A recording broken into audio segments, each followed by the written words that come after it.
I'm here right now with my good buddy Steve Monaghan. Steve is formerly our pastoral associate here at Our Lady of Good Counsel. In a particular way, Steve's entrusted with the task of helping couples that come into our doors who want to get married walk through the engagement process. Steve, good to have you with us. Nice to be here, Father. You know, I thought one of the things that we could talk about for folks who are going through the marriage prep process or who are going to be calling us is actually two things. One, we have them go through an awful lot, don't we? We certainly do. So I thought it would just be worth giving an explanation as to why we do that, and then two, what exactly we do. So I've always found a real helpful analogy to be this. In the church, 7 sacraments, 3 of initiation, 2 of healing, 2 of service, marriage, and priesthood. Right, holy orders. First thing that's supposed to get people's attention, marriage is a sacrament of service. So if you were to ask me, hey, Padre, why'd you want to be a priest? And I said, well, I thought I'd get a lot out of it. Hopefully you'd be disappointed in that answer. It's something a little nobler, like, you want to pour your life out for God, service people. It's commitment. Something like that, And yet, in one way or another, what we often hear from couples, like, why do you want to get married? Well, she completes me. I mean, I get that. I've been in love. I understand that. But that's really not the purpose. So, having said that marriage and priesthood are these 2 sacraments of service, the preparation for one should look something like the preparation for the other. Or even other sacraments as well. Exactly, or other sacraments as well. And yet it usually doesn't look that way at all, right? So in my own life anyway, so I went to seminary when I was 25. You were in seminary too, you were a Protestant minister beforehand, so come at this from a lot of different perspectives. So I'm 25, I had a college degree. On my end anyway, I was clear that God was calling me to priesthood, which is a lot like you proposing to Audrey. Nice, but she's got to still say yes. That's right. So before she said yes, the church being the she here, I had to go to 3 different places for school. I had to study for 5.5 years. I had to learn 3 languages. I got 3 more degrees. I had my life ripped to shreds by people who kept repeatedly telling me, you do this, you do this, you do this. It's all annoying. Or it's not for you. Yeah, or it's not for you. And after that, then I could get ordained. And we're going to ask a married couple, or rather a couple that wants to get married in the church, to come in and go on a weekend? You got to be kidding, right? It's counterintuitive. Because between your vocation as a married man and my vocation as a priest, given the fact that both of us do a lot of marriage counseling, yours is far harder. Right? Because if for no other reason than in your relationship there's 2 selfish people, and in mine there's only one. And when there's a problem, it's pretty obvious with it's with me. And who you get to turn to. So that's why we do what we do. I mean, I think that's really helpful for people to understand and important for people to understand. Like, we don't want our marriage prep to be burdensome for couples. We don't want it to be a hoop they jump through. I know from your perspective and from mine, we just want couples to thrive. Oh, absolutely. They're the future of our church. Absolutely. Not to survive, to thrive, right? So that's why we do. Maybe you could just kind of help walk people through what they actually do. So from the moment that they call you, or maybe even from the moment that they get engaged, what can they expect from us? First, a lot of prayer. True. And I always get a kick out of the first initial meeting, because it's like the deer in headlights. They have something to say, but they're not sure what it is they want to say. Kind of like that she completes me, or, we know we're supposed to be here, but we're really not sure why. So what are we supposed to do? And that's the first thing I tell them. The first thing you ought to be doing is to pray. But the prayer, multifaceted, more than just guidance, but a prayer of thanksgiving. It's God who put that love in their hearts.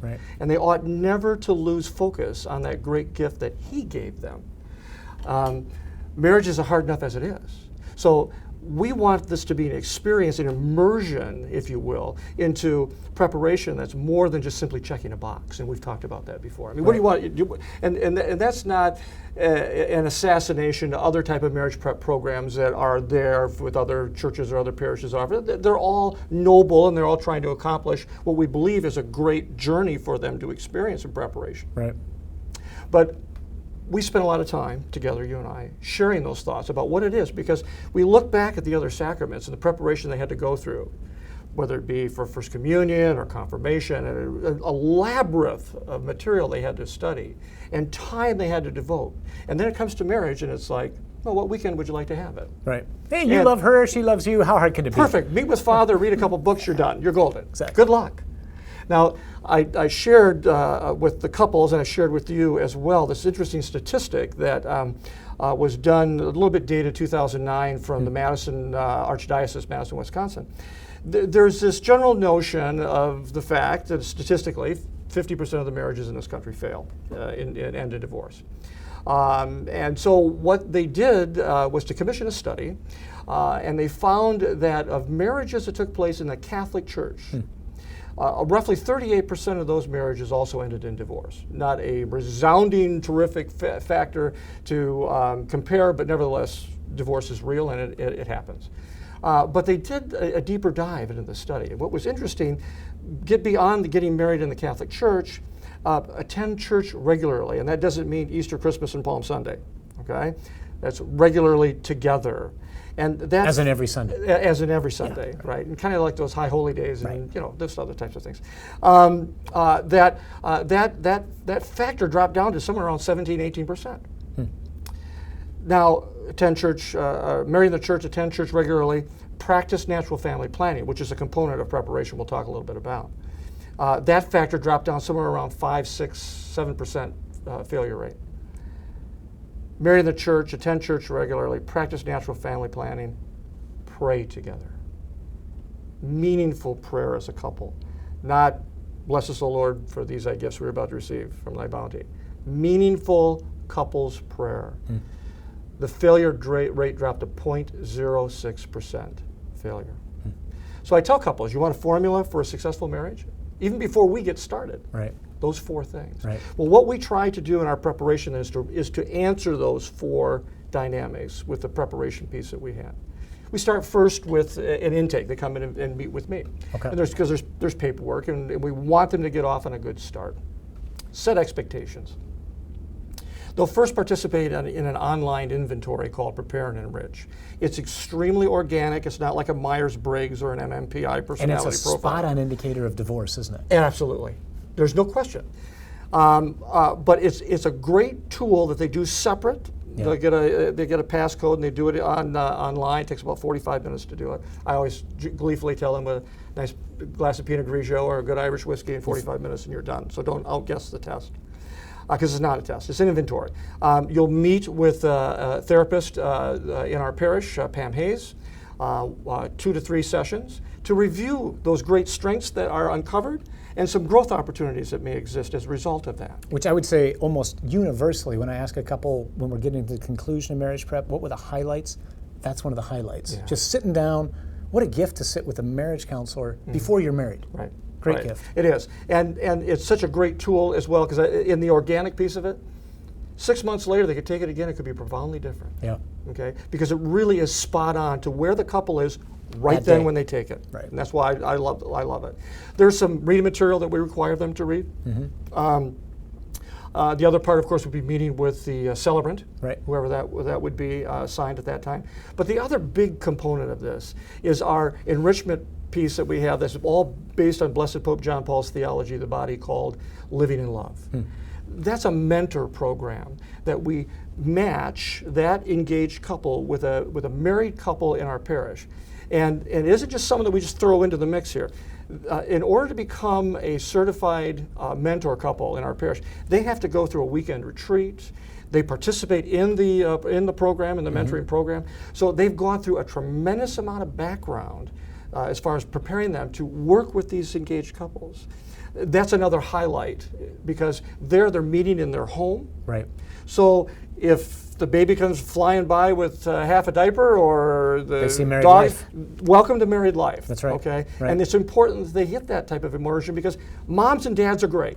Aunts and uncles are great as a model. Right. But these are people that have no other emotional skin in the game other than to be there to provide to them a great Catholic mentorship. And it's one-on-one again, which is, again, one of the reasons why I think they like Pam so much. It's not a group setting, nothing against group settings. Right. We do some dimensions for people who can't take advantage of our mentor program. I know we have a great kind of an all-day workshop that they can go through. That's wonderful. But there's something really unique about, you and your wife sitting down with a couple being able to just walk through some issues and get that one-on-one attention, which is invaluable. Now, and the other piece that I mentioned about the natural family planning piece, that we're continuing to expand on. We've got some exciting things that are coming soon with regard to that piece of it. But they get natural family planning from me in a separate session, which is such an important and dynamic piece of marriage. So here's the key. So natural family planning, most people are probably going, I don't have a clue what natural family planning is. Because we live in a contraceptive mentality. So the pill is commonplace, IUDs, condoms, whatever it might be. The moment that we even start challenging something like that, people begin to think like, ooh, like we're really strange, we're just out there, we're out of touch, we're talking about the rhythm method. That's right, We're not talking about the rhythm method. NFB is not the rhythm method. This is spot on science, medicine, technology, everything to try to help a couple understand in these intimate moments of their life together conjugally, how to treat each other with respect and not to use each other, which is what the culture at large, unfortunately, is doing, right? Yeah, and the other piece to it too, Father, is it builds on the premise of a barrier-free environment. I talk to married couples about this when I'm dealing with counseling even in the parish. We have created, for whatever reason, this sense of selfishness and self-centeredness, as opposed to how Blessed Pope John Paul talks so much about other-centeredness. And how important that is. Well, the only way we can have other-centeredness is without barriers in anything in a relationship. So why would you bring that into your marital bedroom as well? And using contraceptives is nothing more than another barrier, something to deny yourself from your partner. So it just completely blends that whole dynamic of openness between one another as a couple. This sense of vulnerability that you need to have in a relationship. Communication and respect. It's interesting too, going back to the communication piece, of those 4 things we talked about, the neat thing that's interwoven between all of them is communication. Prayer.